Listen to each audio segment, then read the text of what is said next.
Good morning, and welcome to another edition of Daily Brew, your daily spiritual pick-me-up. I'm Art Preuss, pastor of the Naples Seventh-day Adventist Church. When we again go back to Genesis, the very beginnings of Genesis chapter 1, 2, and 3. In chapter 3, we noticed that is the account of the fall of humanity. What's interesting is not so much what takes place, because if you have read the story before, you are very familiar that Adam leaves, or I should say, Eve leaves Adam and goes off into to do her own thing. She partakes of the forbidden fruit, offers it to Adam. Adam eats it, and now they realize that they were naked, though they had been naked before all this time, but now they're ashamed of their nakedness. God steps into the picture, and the Bible tells us that God is wandering in the morning, and he calls out for both Adam and Eve. And he asks them what happened, and they both pass the buck along to each other, and then Eve passes the buck down over, to even God, says, Lord, the serpent that you created, the audacity. But it's what happens after that really kind of just drew my attention to this story today. The Bible tells us that God had to drive out Eve and Adam from the garden.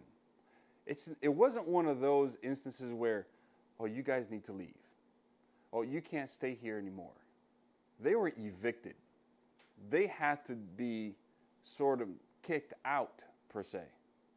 Because the Bible in the Hebrew there is very strong in its wording, because Adam and Eve wanted to stay in the garden, but God had to drive them out so they would not have access to the tree of life. When I think about this, it wasn't that God was trying to be mean. It wasn't that God was trying to prevent them from being happy. But it was like he was actually doing this for their own good. Can you imagine in a sinful condition to live forever? So God had to drive them out. He had to force them out. And I remember being escorted, being driven out, per se, from a religious gathering where I was wrongfully accused once. It didn't feel very good.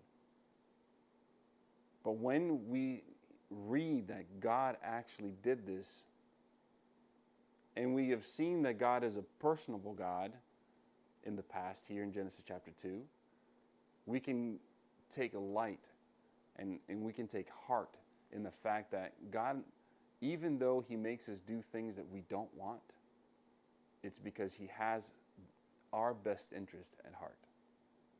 I am grateful that God did that to Adam and Eve. I would not want to live forever in the sinful state in which I live in today.